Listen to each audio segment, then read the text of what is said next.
मामा जी इस बात से थोड़ा परेशान हुए और बोले, अब क्या करे भैया, अब कैसे क्या होगा, थोड़ा समय दो, अभी बताते हैं क्या करना है और क्या होगा। उन्होंने खुद पर विश्वास रखते हुए मामा जी से कहा और वार्ड के दरवाजे पर ही बैठ गए। आने जाने वाले उन्हें देख रहे थे। फिर एक नर्स आई और उन्होंने उनके बाहर बैठे रहने का कारण पूछा। उन्होंने बिना झिझक के जवाब दिया, अंदर आजाद साहब बैठे हैं न, और हम नौकर आदमी उनके बराबर बैठे अच्छा नहीं लगता। नर्स ने उन्हें वैसे ही रहने दिया और दोबारा नहीं टोका। थोड़ी देर तक उन्होंने अपना कुछ धीरे धीरे मंत्र जाप किया और फिर वही बैठे रहे। मामा जी ने उनके पास जाकर पूछा, भैया क्या हुआ, कुछ हल नजर आया? भैया ये शक्ति बहुत विकट है, 12:30 बजे तक अगर ये लड़का बच गया तो फिर ये नहीं मरेगा अपने बुढ़ापे तक। अभी इस शक्ति से हम टक्कर नहीं ले सकते। ये इसका वक्त चल रहा है जिसमें ये बहुत ज्यादा ताकतवर है। ये हमको अंदर नहीं घुसने दे रहा है, न हम भी इसे बाहर नहीं निकले देंगे। हम भी यहीं डेरा जमाए रहेंगे, देखे कितने खेल दिखता है।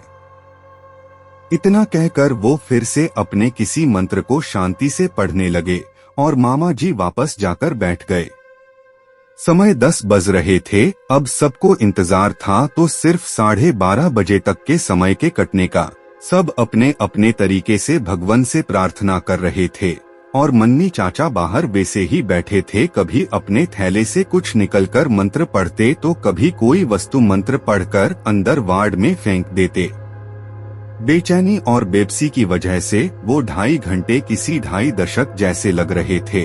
दादाजी को डॉक्टरों पर यकीन था मगर मामा जी को मन्नी चाचा पर, क्योंकि मामा जी ये बात मान चुके थे कि जब डॉक्टर भी परेशान हो जाए और सारी रिपोर्ट भी नॉर्मल हो तो तंत्र मंत्र का सहारा भी बहुत बड़ा योगदान देता है। बाहर बैठे हुए मन्नी चाचा की बेचैनी देखी जा सकती थी। कोई भी ज्ञाता ये देखकर जान सकता था कि वहाँ बैठे आदमी की बेचैनी किसी आम इंसान की बेचैनी से अलग थी। ये बात वहाँ काम करने वाली एक दक्षिण भारतीय नर्स जान गई। वो वार्ड में जाते वक्त मन्नी चाचा से बोली, अंकल तुम यहाँ तंत्र मंत्र कर रहा है न, हमको ये सब पता है। बेटा अब जान गई हो तो दोबारा यहाँ मत आना, क्योंकि कुछ शक्तियाँ अनजान को माफ कर देती हैं, लेकिन जानकार के लिए खतरा बढ़ जाता है। मन्नी चाचा ने आराम से नर्स को समझाते हुए सच्चाई से अवगत कराया।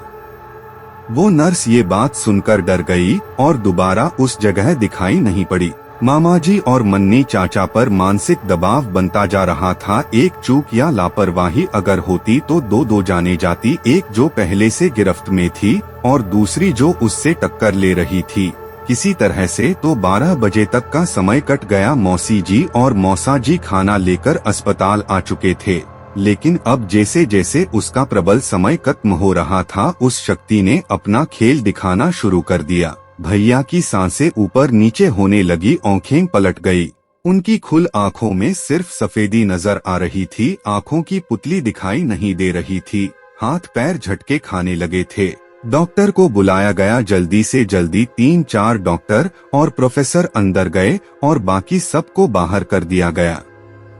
डॉक्टर अपनी पूरी कोशिश में लगे थे और उधर मन्नी चाचा कोई कसर नहीं छोड़ रहे थे। उनके मंत्रोच्चारण लगातार चल रहे थे। मौसी जी को रो रो कर बुरा हाल हुआ जा रहा था। डॉक्टरों ने भैया के हाथ पैर पकड़े हुए थे और एक डॉक्टर उनके सीने को लगता दबा रहा था अपना पूरा जोर लगाकर। तभी अचानक अंदर से भैया के चिल्लाने की आवाज आई, मम्मी मम्मी। ये सुनकर मौसी जी तुरंत वार्ड की तरफ दौड़ पड़ी, मगर मन्नी चाचा ने उन्हें अंदर जाने से मना कर दिया। लेकिन पूरे 24 घंटे बाद भैया की आवाज आई थी, इसलिए वो अंदर जाने पर आमादा हो गई। मन्नी चाचा ने मामा जी से कहकर उन्हें वही रोक दिए और समझाया कि अगर ये अंदर चली गई फिर ये लड़का तो बच जाएगा मगर हम इनको नहीं बचा पाएंगे, क्योंकि अंदर से जो आवाज आ रही है वो छलावा है, किसी और को अपना शिकार बनाने के लिए। तुम्हारे परिवार से तुम्हारा लड़का तो अभी भी बेहोश है। मन्नी चाचा के लिए ये परीक्षा की घड़ी थी। दूसरी तरफ डॉक्टरों को इस बात से थोड़ी सी आशा नजर आई और वो अपने पूरे दिल जान से जो हो सकता था कर रहे थे। उन्हें लगा कि अगर ये लड़का घर वालों को बुला रहा है तो ये ठीक होने की कगार पर है और इसे कोई मानसिक चोट भी नहीं है।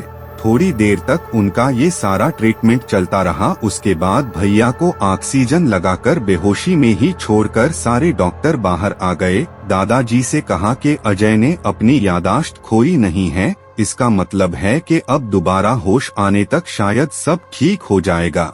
फिलहाल वो जितनी देर सोता है उसे सोने दे, बिल्कुल भी डिस्टर्ब न होने दें। दादाजी ने डॉक्टर का धन्यवाद किया। समय 12:25 हुए थे। अभी 5 मिनट तक मन्नी चाचा की परीक्षा और बाकी थी। मन्नी चाचा ने किसी को भी 5 मिनट के लिए अंदर जाने से रोक दिया। अपने थैले से कुछ राख भस्म निकली और अंदर वार्ड में फेंक दी। फिर न जाने किससे वार्ड के अंदर देखते हुए धीरे धीरे बात कर रहे थे, जैसे कि अंदर कोई खड़ा हो। अगले 5 मिनट तक वो कुछ बात सी करते रहे। उसके बाद जैसे ही 12:30 बजे के आंकड़े को घड़ी ने छुआ, उन्होंने वार्ड के अंदर लपक के कुछ पकड़ा, जैसे कि कोई साधारण इंसान परेशान करती हुई मक्खी को पकड़ता है।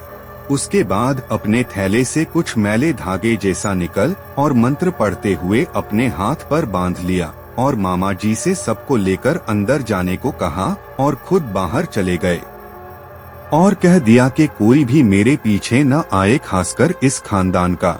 उन्होंने दादाजी की तरफ इशारा करते हुए कहा। उनके ये बात सुनने के बाद सब सीधा वार्ड की तरफ दौड़ पड़े अपने बेसुध बेटे को देखने के लिए। सबके दिल में अब एक आशा थी, मगर किसी आशंका ने अभी भी सबके चेहरे के ऊपर छाया डाल रखी थी। सब बैठे सिर्फ भैया के होश में आने का इंतजार कर रहे थे। वहां से निकलने के बाद मन्नी चाचा दोबारा लौटकर अस्पताल नहीं आए, मगर उन्होंने एक वार्ड के कर्मचारी से खबर भिजवा दी कि वो मामा जी से बाद में मिलेंगे। शाम तक भैया को होश आ गया और वो एकदम नॉर्मल हो गए, बस थोड़ी सी कमजोरी बता रहे थे। सबको पहचाना भी, खाना भी आराम से खाया और जब उनसे ये पूछा गया कि उन्हें हुआ किया था तो वो सिर्फ इतना ही कहते कि मैं साइकिल से गिर गया था। इसके आगे उन्हें कुछ याद नहीं था। फिर वो घर जाने की जिद करने लगे। शाम तक डॉक्टरों ने कुछ नहीं कहा, मगर प्रोफेसर ने घर जाने की इजाजत दे दी और कहा कि अगर इसे थोड़ी सी भी कोई परेशानी होती है तो इसे तुरंत हॉस्पिटल ले आएं, वरना सिर्फ नियमित चेकअप के लिए 5 दिन तक ले आएं। वैसा ही किया गया और भैया 1 हफ्ते के अंदर एकदम ठीक हो गए। उधर जब मामा जी मन्नी चाचा के पास पहुँचे तो उन्होंने सारी बातें मामा जी से बताई, जो इस प्रकार थी। मेडिकल के मैदान में एक बरगद का पेड़ है, यही कोई 250 साल पुराना। जब ये दोनों भाई सुबह खेलने गए थे तो ये उसके नीचे भी बैठकर खेले थे, जो उस बरगद पर वास करने वाली शक्ति को पसंद नहीं आया और ये छोटा लड़का उसी की चपेट में आ गया।